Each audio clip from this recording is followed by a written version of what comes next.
Masih ada tuh bangku pelaminan plus dengan satu sosok wanita. Terus dia begini duduknya, nah mukanya begini. Ngapain lu di sini? Ini daerah kekuasaan gue. Terus serem banget, matanya merah. Ada batang pohon gitu, gue duduk, gue nangis. Nangis.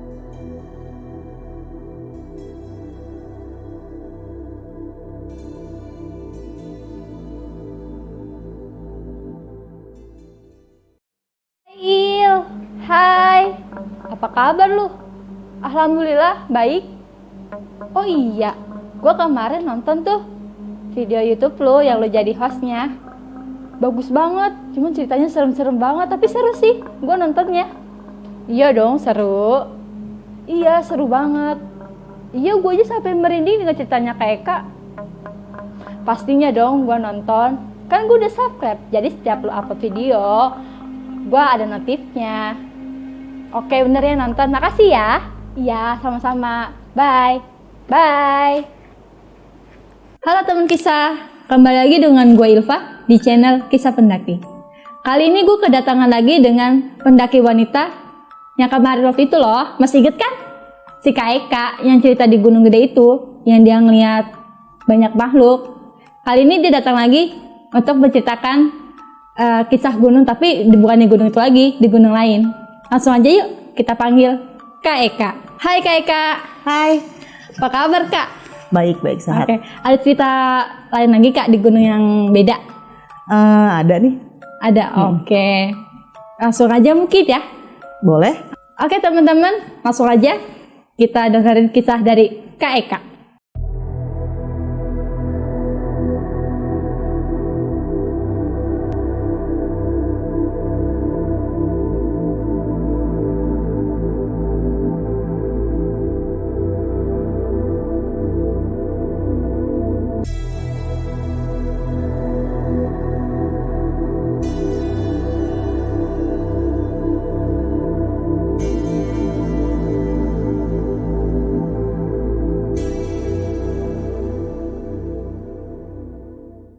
Jadi kali ini gue mau cerita soal pendakian ke Gunung Ciremai. Jadi waktu itu, langsung aja cerita ya. Jadi waktu itu abis lebaran, lagi zaman liburan kan. Kita tuh bingung mau kemana nih. Abis lebaran lagi libur, yaudah yuk naik gunung gitu.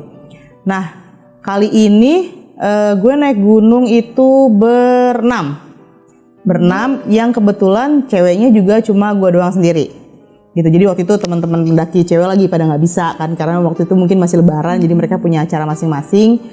Ya udah, jadi karena gue bingung mau kemana, ya udahlah ayo jadiin jalan tuh.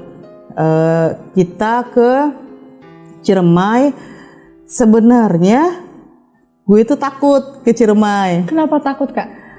Karena kan cerita-cerita dari pendaki-pendaki yang lain tuh, treat-treat yang gue baca, Ciremai itu kayak angker lah, serem lah kayak gitu kan. Terus apalagi jalur Linggarjati. Nah untuk menghindari itu semua, akhirnya gue mutusin untuk ngambil jalur lain, yaitu jalur Palutungan dari Kuningan. Ya, Palutungan di Kuningan kalau nggak salah. Iya, di Kuningan benar. Nah kebetulan banget ada temen tuh di sana, di Kuningan itu ada teman. Jadi ya udahlah yuk kita kesana aja, yang yang udah tahu akan ada akomodasi gitu kan, nebeng lah sama teman. Ya udah, singkat cerita kita jadi pendaki ke Ciremai.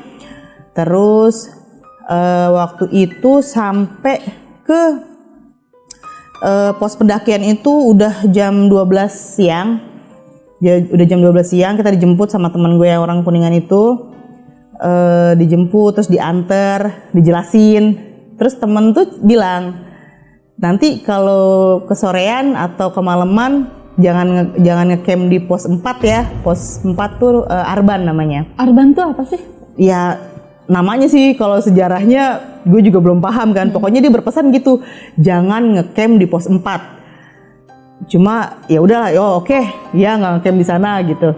Kita kan mikirnya kayak ya udahlah mungkin bisa lah ngecamp nggak di sana gitu. Ya udah, akhirnya singkat cerita selesai simaksis dan lain-lain, kita mulai jalan itu udah jam 2:30 kalau nggak salah. Jam 2:30 sore kita mulai jalan lewat jalur Palutungan. Nah terus kita udah jalan ya pelan-pelan lah ya, santai gitu kan. Akhirnya sampai di pos 1 Cigowong. Nah di sana kan sih nanti udah dipesanin juga tuh, di sana mungkin akan ada monyet gitu, monyet beneran. Maksudnya akan banyak monyet katanya di Cigowong itu. Terus ya kita sih nganggapnya wah keren nih ada banyak monyet gitu kan. Terus ya udah tapi kita mutusin untuk istirahat karena lumayan jaraknya dari Simaksi sampai ke pos 1 tuh lumayan jauh. Jadi ya udahlah capek istirahat dulu gitu kan, santai-santai. Terus temen gue tuh ada yang ketiduran. Jadi temen gue ada yang ketiduran, mungkin capek banget kali ya karena dia bawa tenda. Jadi dia ketiduran. Tapi tiba-tiba tuh dia bangun kayak gelagapan gitu. Kayak gimana sih, kayak bangun langsung Kaget. kayak kaget gitu. Kenapa lu? Wah, gue mimpi, dia bilang gitu kan. Mimpi apa? Gue diomelin monyet. Hah? Diomelin monyet? Gimana tuh maksudnya? Iya, jadi di depan gerbang itu kan jadi ada gerbang gitu kan ya. Di Cigowong tuh ada gerbang gitu. Iya, jadi di depan gerbang itu tuh ada monyet ya setinggi inilah. Gede tuh monyetnya, hitam banget. Nah, terus dia kayak pokoknya bahasa monyet gue. Gimana sih, kayak monyet teriak-teriak gitu kan. Terus dia matanya merah ngeliatin gue, dia bilang gitu. Makanya gue langsung kebangun, kaget. Oh mimpi kali, kecapean gitu kan. Oh iya kali ya, mudah-mudahan mimpi aja, kata dia gitu. Oke, terus habis itu kita ngisi air. Terus akhirnya kita lanjut jalan. Nah ini udah mulai karena udah mulai sore kali ya. Jadi gue udah mulai ngerasa kayak, kok ngerasanya nggak enak ya, padahal kan gue sengaja ngambil jalur Palutungan itu untuk menghindari hal-hal yang tidak diinginkan sebenarnya, karena kan ceritanya kalau jalur Linggarjati itu dari bawah sampai atas sudah bakalan heboh tuh, maksudnya kayak karena angker banget kan. Gue udah menghindari itu dengan lewat jalur Palutungan, tapi kok ternyata sama aja, kok perasaan gue nggak enak gitu kan. Akhirnya sampai di pos yang lumayan besar. Posnya tuh lumayan besar, lupa pos 3. Terus gue tuh kayak ngerasa udah gak enak banget nih, tapi gue masih yang berusaha untuk tenang gitu, tapi cuma perasaan aja sih gak enak. Akhirnya temen gue yang tadi mimpi di pos 3 tuh dia drop, tiba-tiba dia drop. Gue gak tahu kenapa, mungkin gue sih mikirnya dia bawa tenda, bawa banyak peralatan, mungkin dia kecapean. Dia drop, dia taruh si tasnya itu, si carrier-nya, dia nyender. Kenapa? Gak tahu mah, gue ngedrop nih, pokoknya dia ngedrop lah gitu, dia nyender. Akhirnya udah nih anak kenapa, kok tiba-tiba langsung gak enak badan gitu kan. Akhirnya gue inisiatif untuk coba deh minum susu, kali dia lebih seger gitu kan. Terus gue paksa minum susu, ya oke tuh minum, dia lebih seger, lebih yang ya udah tadi gue kayak butuh istirahat sebentar. Akhirnya kita mutusin istirahat lagi tuh di situ. Kita mutusin istirahat lagi bentar sih, nggak lama, sekitar 15 menit. Setelah dia kayak oke, ayo jalan gitu. Dia udah ngerasa oke badannya, balik lagi, kita jalan lagi. Nah, nggak jauh dari situ, gue tuh jalan kayak ngerasa kayak gue jalan rada ke depanan gitu, nggak ke depan sih, tapi duluan gitu. Jaraknya sih nggak jauh, kita sih tetap bareng-bareng. Gue jalan duluan, terus habis itu gue tuh di samping kayak gini, kita kan kayak sudut mata tuh suka kelihatan gitu kan. Nah ya, jadi pas kok kayak ada sesuatu yang bergerak gitu kan. Akhirnya gue memberanikan diri untuk nengok. Terus yang gue lihat adalah harimau ya, yang belang-belang itu harimau lah ya. Harimau besar banget harimaunya, nggak umum ukurannya untuk seekor harimau. Kalau harimau yang di kebun binatang kan kita ngeliat ya udah segitu aja gitu kan. Ini besar banget kayak sapi lah gitu, besar banget tuh sapi. Cuman di di situ tuh gue langsung kayak mikir, ini beneran atau enggak nih, karena kan masih Ciremai hutannya masih lebat ya lumayan. Ini macan beneran atau bukan gitu. Gue masih mau berpikir positif, karena kan yang namanya hutan pasti ada hewan liar kan. Tapi kok temen-temen gue yang di belakang ini nggak respon apa-apa. Maksudnya mereka kayak harusnya kan kalau ngeliat harimau lari lah atau apa, atau panik. Mereka biasa aja. Oh, oke, berarti gue ngambil kesimpulan kalau ini bukan harimau nyata. Ya. Berarti harimau jadi-jadian. Ya gitu kan. Tapi oke, udah gue ya udahlah nggak apa-apa lah, yang penting dia harimau bukan harimau nyata. Kalau harimau nyata kan gue ngeri diterekam atau gimana kan, tapi ya udahlah akhirnya gue lanjut jalan. Nah itu kebetulan udah sore, udah sekitar setengah enam sore. Gue kan selalu bilang gue nggak mau jalan malam, apalagi di Ciremai kan. Gue nggak mau jalan malam, jadi kita harus ngecamp. Gue bilang gitu, karena gue cewek satu-satunya, jadi mereka nurutin. Ya udah kita ngecamp di mana nih gitu. Pas banget kebetulan kita sampai di Arban. Yang tadi sebelum mulai pendakian diingetin jangan ngecamp di Arban kan. Cuma ini gimana nih kan, karena situasinya udah nggak memungkinkan, udah mau gelap, tapi kita harus ngecamp. Tapi inget juga jangan ngecamp di sini. Akhirnya 2 orang temen gue itu coba untuk ngelihat ke atas, ada lagi nggak tempat untuk ngecamp selain di Arban. Gue nunggu posisinya di Arban. Nah akhirnya mereka berdua cari jalan, balik nggak lama sih, kayak 10 menit dia balik lagi, nggak ada tempat. Di mana namanya di jalan itu, di depan itu udah jalanan, terus udah tanjakan, jadi udah nggak ada tempat untuk ngecamp. Terus gue sempat tanya sama orang, ke pos selanjutnya masih jauh gitu kan. Ya udahlah nggak apa-apa, di sini aja kita ngecamp daripada kemalaman gitu kan. Akhirnya kita lihat tuh di Arban tuh ada 2 tenda. Nah kebetulan orangnya di luar tenda. Udah nggak apa-apa, ngecamp di sini aja barengan sama kita. Ya udahlah, akhirnya gue pikir karena ada barengan 2 tenda itu, ya kali ya nggak apa-apa ya, daripada kita kejauhan, yuk ngecamp di sini aja, ada temennya ini, ya kan. Akhirnya udah kita mutusin untuk ngecamp di Arban dengan keyakinan yang ya udahlah nggak apa-apa, insya Allah aman gitu kan. Kita bikin itu ada waktu itu bawa berapa tenda ya, gue lupa, kayaknya 2 deh. Kita bawa 2 tenda, terus abis itu kita pasang flysheet, jadi kayak bikin buat dapur gitu kan. Nah ada 2 orang temen gue bikin hammock gitu, jadi ada pohon kan, mereka bikin hammock, ada 2 hammock gitu. Terus ya kan ya udahlah sambil masak nih, udah mulai masak, udah mau mulai rada gelap. Kebetulan sih memang belum gelap-gelap banget sih, karena cerah banget kali ya, jadinya nggak gelap gitu, 5:30 tuh kayak masih bisa kelihatan lah gitu. Nah karena gue cewek satu-satunya, otomatis gue dong yang masak ya kan. Gue masak itu baru kayak motong-motong sayur. Terus ini nih udah mulai nih yang membuat gue merasakan ternyata Arban itu benar-benar luar biasa.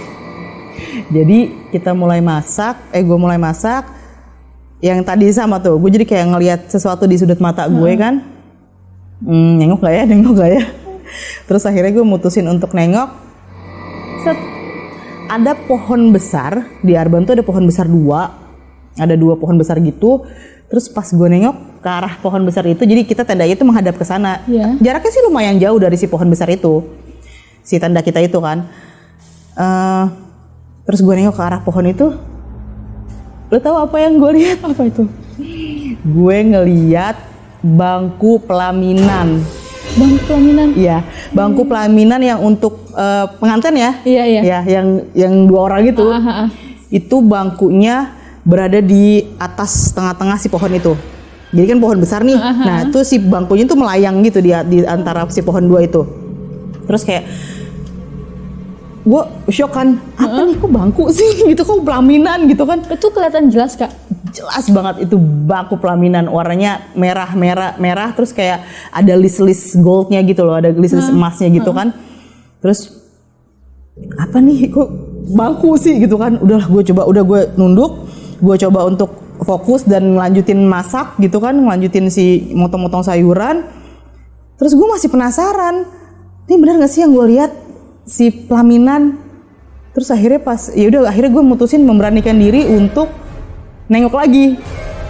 Gue nengok lagi, masih ada tuh bangku pelaminan plus dengan 1 sosok wanita. Wanitanya pengantinnya tuh gimana? Nggak tahu sih ya pengantin atau enggak, cuma posisi dia duduk itu dia duduknya sendirian, ya dia sendirian, dia duduk gini, ini gue praktekin ya. Dia duduk gini, terus bajunya tuh putih, dia biasalah putih panjang aja, nggak baju pengantin nggak, baju putih panjang gitu, terus dia begini duduknya, nah mukanya begini, jadi mukanya tuh maling, nyamping dan ini semua rambutnya panjang. Gue ngeliat itu langsung kayak wah. Shock kan, karena posisi rambutnya tuh panjang banget, jadi kayak nutupin sampai si kakinya dia gitu loh. Jadi udah bajunya putih panjang, si rambutnya juga panjang gitu. Kan dia gini gitu posisinya, terus oh my god, nggak deh, ini gue nggak bisa nih, gue nggak sanggup kan.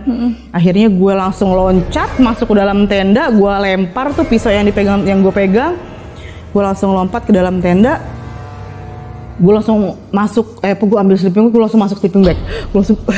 Gue takut kan, kayak gue udah diem aja di dalam sleeping bag.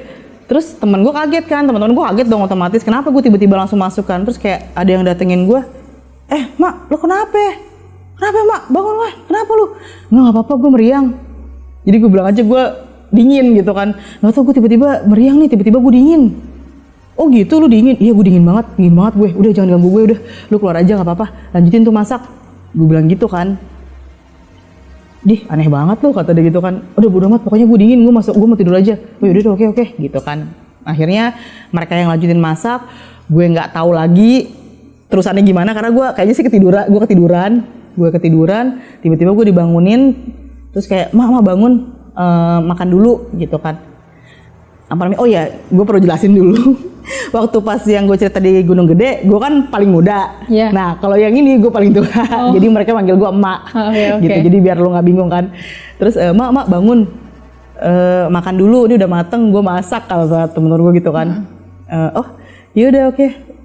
Tapi gue kayaknya nggak enak makan deh, karena gue tiba-tiba enak pas bangun tidur itu kan, kayak udah enak aja sih, nggak pusing, cuman kayak ya pokoknya kayak enak gitu, kayak nggak enak perut gue. Jadi gue kayaknya nggak pengen makan deh, gue bilang gitu kan. Terus lu mau apa, lu harus ngisi tenaga gitu kan, harus makan. Ya gue minum teh aja deh, teh manis gitu kan. Yaudah gue bikinin ya, dibikinin. Terus abis itu gue minum teh, udah tuh masih aman, sentosa ya, nggak ada apa-apa. Lu paksain makan deh, tetap gue masih dipaksa makan karena kan memang kita harus ngisi energi lah ya. Abis jalan capek kita harus ngisi energi. Ya udah akhirnya gue paksain makan deh, karena udah kena teh hangat kan, udah lumayan enak nih perut gue. Gue paksain makan dikit. Terus udah kelar, gue balik tidur lagi. Gue gue pikir ya udahlah, gue capek, kayak gue harus istirahat deh. Gue coba melupakan apa yang tadi gue lihat. Gue coba balik tidur. Nah abis itu gue kebangun tuh malam. Sekitar, gue nggak ngeliat jam juga sih, pokoknya ya udah malam lah, perasaan gue tuh udah malam karena gue berasa udah lama tidur. Itu gue bangun karena gue denger ada suara kayak orang loncat. Loncat? Iya, kayak bek gitu. Nah, jadi kayak orang suara loncat. Itu keliling tenda gue. Ngelilingin tenda? Iya, ngelilingin tenda. Nah, di tenda itu kebetulan ada gue, dan di ujung sana tuh ada teman gue. Ada kayak dia sih itu adiknya teman gue, jadi gue kan emang dititipin sama teman gue buat jagain dia, makanya gue tidur satu tenda sama dia. Gue tidur sebelah sini, dia sebelah sana. Gue berdua tuh di tenda itu. Terus kayak ada yang ngelilingin, bek, itu kerasa banget dia ngelilingin gitu kan. Padahal kan tenda gue hadap-hadapan kan, jadi otomatis harusnya kalau orang jalan dia nggak ada jalan gitu untuk dia ngelewatin tenda gue, karena hadap-hadapan dan ada fly seat. Nggak bisa dong. Iya. Tapi tuh kedengeran dia kayak ngelilingin sih tenda gue itu. Gue masih berusaha positif kan, maksudnya kayak oh ya mungkin apalah atau binatang gitu. Gue pikir ini kan di hutan. Terus abis itu udah ngelilingin, tiba-tiba tenda gue tuh didorong. Itu kerasa? Iya, karena kan kita kan gue tiduran nih, terus kelihatan dong kayak ada yang goyangin tenda, gitu. Jadi tenda tuh kayak goyang gitu kan. Terus, oke. Terus gue cuma bilang, gue akhirnya beraniin ngomong kan kayak udah jangan ganggu, gue mau tidur gitu kan. Tapi abis itu sih udah tenang nih ceritanya, maksudnya gue nggak nemuin apa-apa lagi tuh di situ. Terus sampailah pagi lah nih ceritanya. Pagi teman-teman gue tuh nggak ada obrolan apa-apa, jadi kami ya udahlah, gue juga nggak mau cerita dulu gitu kan. Ya udah kita santai aja. Terus gimana nih, kita mau summit atau enggak gitu kan, karena kebetulan bangunnya pada jam 7 gitu. Kayak karena mungkin nggak tahu deh, entah kecapean entah gimana, pokoknya kita bangun jam 7 gitu. Ya udah yuk coba aja iseng jalan, kalau sampai puncak ya udah, kalau enggak ya udah gitu kan. Akhirnya kita ngelanjutin jalan, tapi tenda masih tinggal di situ. Kita tutup aja, kita rapetin barang-barang berharga kita bawa. Terus kita lanjutin jalan pelan-pelan. Habis itu dari Arban kita ketemu sama pos yang lupa tuh pos berapa, pokoknya tanjakan yang luar biasa. Tanjakan yang tinggi banget. Tanjakan Asoy deh kalau nggak salah namanya. Iya Asoy, karena Asoy banget lewatin situ sampai beneran jidat ketemu dengkul ketemu jidat, tinggi banget deh pokoknya itu tanjakannya. Nah udah kita lewatin situ sampailah di pos namanya Pesanggerahan. Pos Pesanggerahan. Nah itu kebetulan si 4 temen gue udah jalan duluan. Gue berdua nih sama temen gue. Nah sampai di pos Pesanggerahan mereka sih udah duduk-duduk nih. Udah pada santai karena lumayan besar ya posnya gitu kan. Terus gue sampai di Pesanggerahan, terus langsung kayak pas masuk tuh suasana tuh langsung kayak beda gitu kan. Kok suasananya tuh nggak kayak Arban, ini suasananya lebih berasa kayak positif gitu. Maksudnya kalau di Arban kan kayak angker, kayak serem, kayak mencekam lah gitu. Tapi pas di Pesanggerahan ini tuh kok adem gitu, terus suasananya kayak tenang gitu kan. Terus gue duduk dulu, gue kayak istirahat gitu. Terus gue coba untuk, ya maksudnya kan udah enak lah duduk ini nih. Gue kayak merem-merem dikit gitu, adem. Iya. Merem-merem dikit. Tiba-tiba pas bangun, pas melek gitu. Itu berubah dong, nggak berubah sih, tapi gue ngelihat itu tempat kayak bangunan, jadi ada beberapa bangunan gitu, kayak bisa dibilang kayak pesantren. Padahal itu hutan kan? Itu hutan, tapi maksudnya gini, kayak vision gue kayak si mata gue tuh ngelihatnya itu ada bangunan besar, ada masjid, pokoknya ada pondok-pondokan gitu loh, ada rumah-rumah gitu, dan itu suasananya suasananya sih adem, positif banget gitu. Kayak pesantren nih pokoknya. Iya. Jadi kita mutusin untuk berlama-lama di situ untuk istirahat dulu. Saking kelamaannya, akhirnya kita mutusin untuk nggak usah muncak deh. Males gitu kan. Mendingan kita santai-santai aja di di Buper, di Ipukan gitu kan. Oh iya bener juga kita kan santai. Udah akhirnya kita turun, terus turun lagi ke Arban. Kita packing barang semuanya. Nah itu udah sore. Soalnya kan karena jadi pas di Arban tuh sebelum packing kita makan siang dulu, ya kan? Kita makan siang dulu tetap jam 12 sampai setengah 2 deh kalau nggak salah. Itu kita packing dan mulai jalan.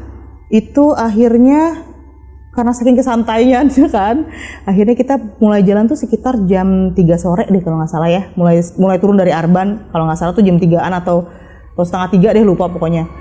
Akhirnya kita mulai jalan, mulai jalan turun, dan kebetulan ketemu malam. Karena jauh kan ya, Palutungan tuh jalurnya kayak muter gitu kan. Akhirnya kita ketemu malam. Karena sempet juga istirahat lagi di Cigowong pos 1. Itu kan banyak air kan, jadi kita refill si tumbler, refill air minum, kita istirahat lagi sebentar, lanjut jalan, ketemu malam lah, ya kan, ketemu malam, terus sampai di satu jalur yang kayaknya sih kita salah jalan kayaknya kita salah jalan, tapi soalnya pas berangkat tuh kita nggak inget kalau kita lewat jalan itu gitu. Jadi kayak jalurnya tuh modelnya turun kayak lembahan gitu. Itu bener-bener kayak lembahan sih, kayak kali kecil, kayak kali yang udah kering gitu. Nah, di situ pas baru mau turun, terus gue denger ada suara teriakan. Teriakannya tuh kayak gini, kayak marah, kayak suara marah, terus kayak yang ngapain lu kesini? Ini daerah kekuasaan gue. Itu yang gue denger kan. Itu gimana sih kalau suara marah bener-bener kayak gitu. Gimana sih kayak berat, terus yang ngapain lu di sini? Ini daerah kekuasaan gue gitu. Itu jadi semua dengar? Enggak. Kakak lagi yang dengar? Iya. Gue doang yang dengar karena mereka nggak panik. Otomatis kan kalau misalnya mereka dengar, mereka panik dong. Iya. Ya kan? Terus gue sampai jatuh karena saking kagetnya gue sampai jatuh gitu kan, kepleset. Kenapa lu, Mak? Nggak apa-apa gitu, bantuin gue dong.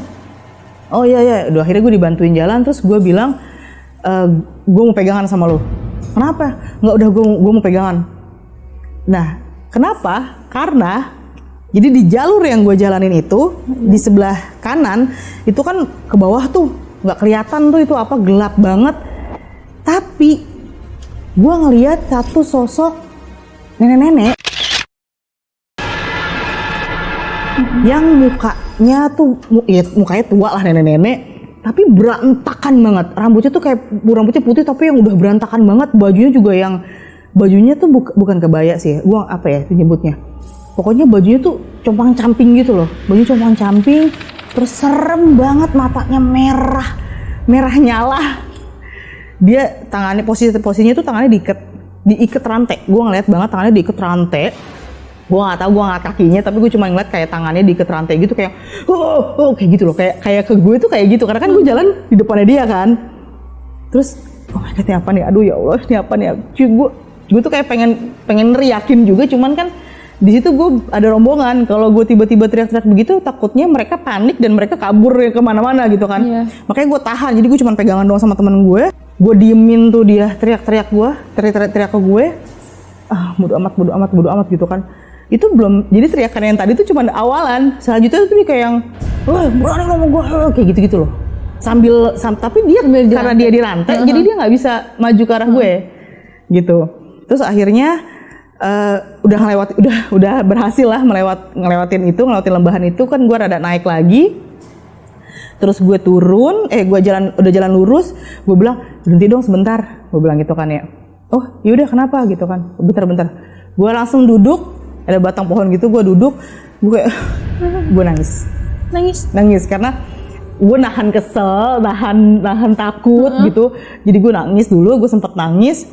Kenapa lo, Mbak? Panik dong teman-teman gue. Gak apa, bentar, gue mau nangis aja, gue bilang gitu kan. Ntar aja gue ceritain, gue bilang gitu. Oh oke. Mereka paham lah kalau gue udah bilang ntar gue ceritain, mereka udah paham. Jadi mereka ngebiarin dulu gue nangis, dan itu nggak lama sih, sebentar, nggak lama. Nah terusan abis lama gue nangis itu, lewatlah tuh satu rombongan. Ya kan, gue ketemu lah pendaki lagi gitu kan. Rombongan yang bawa anak kecil. Bawa anak kecil. Gue panik dong, kayak barusan gue ngeliat barusan gue ngeliat sosok yang segitu seremnya. Terus rombongan itu bawa anak kecil. Ngerti gak sih perasaan gue? Kayak gue takut kalau anak itu kenapa-napa kan. Bener. Tapi mungkin kalau misalnya dia berani jalan malam di Palutungan, mungkin dia akamsi. Jadi kayak jadi gue udah biasa lah mungkin gitu kan. Akhirnya abis mereka lewat, gue berdiri, gue sampai ngeliatin dulu gitu ke bawah. Maksudnya gue kayak ngeliatin ke arah si mereka jalan itu kan. Maksudnya kayak mudah-mudahan tuh anak kecil nggak kenapa-napa kayak gitu kan. Tapi gue udah ayo lanjut jalan, nggak apa-apa kok. Kayaknya mereka akamsi, kata temen gue gitu kan. Yaudah deh, akhirnya gue memutuskan untuk lanjut jalan. Akhirnya kita sampai di Ipukan, di Buper itu.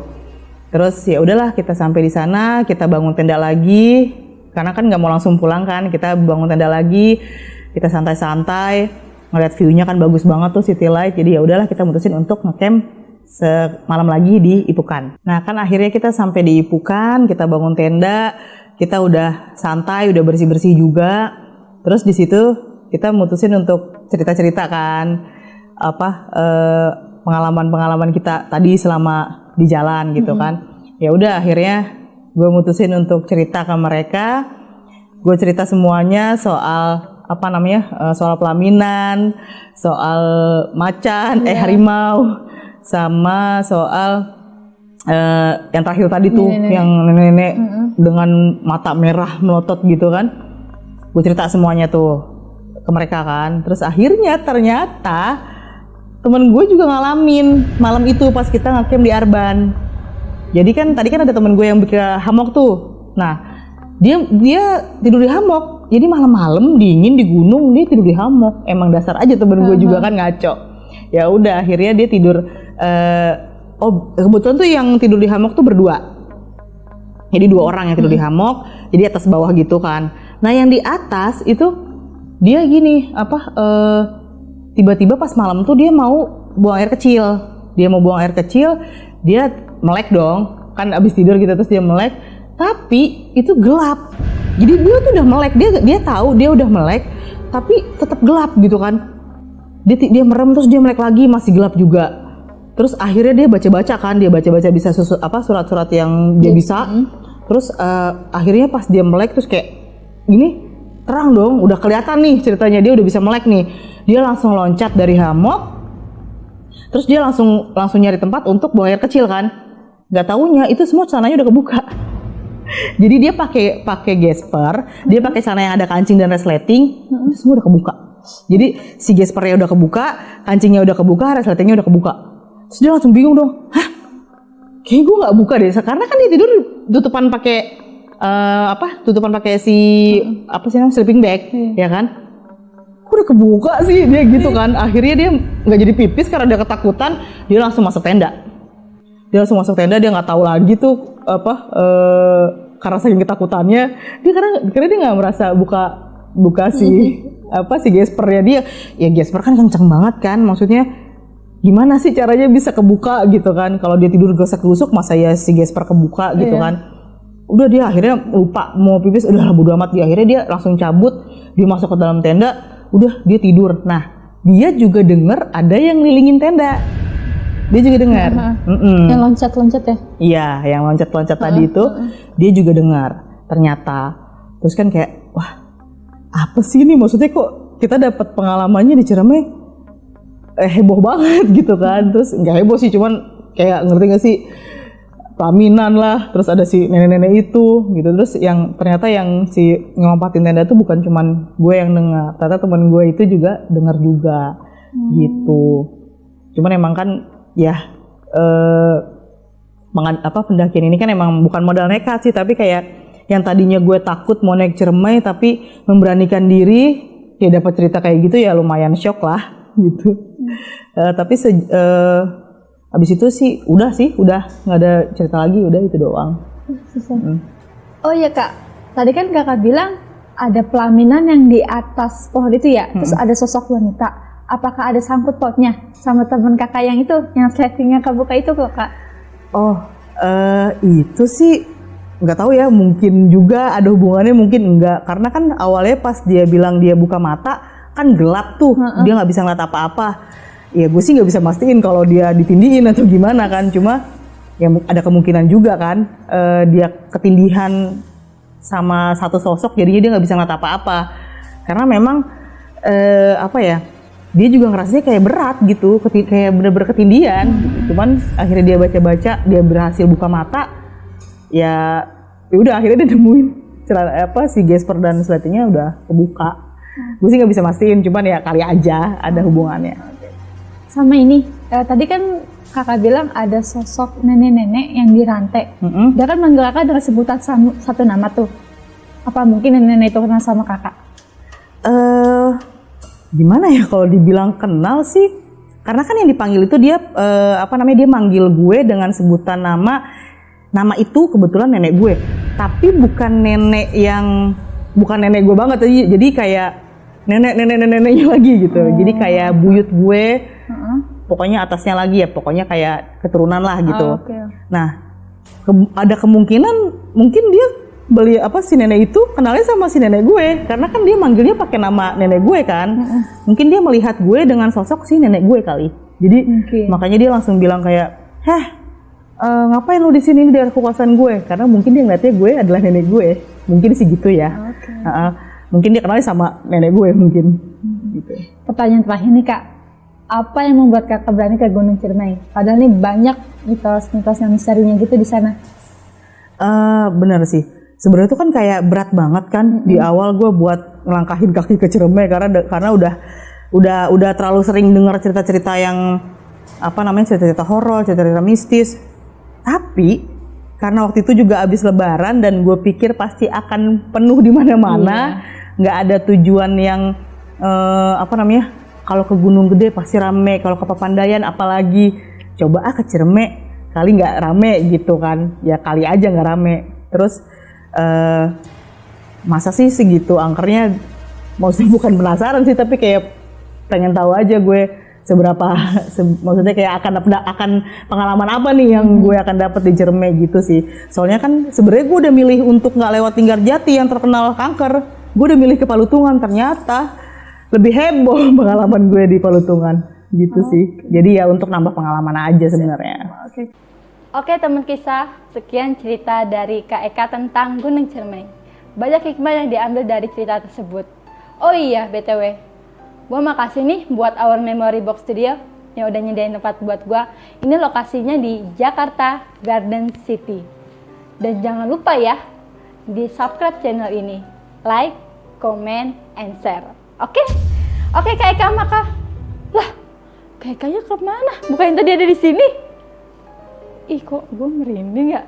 Jangan-jangan. Dadah.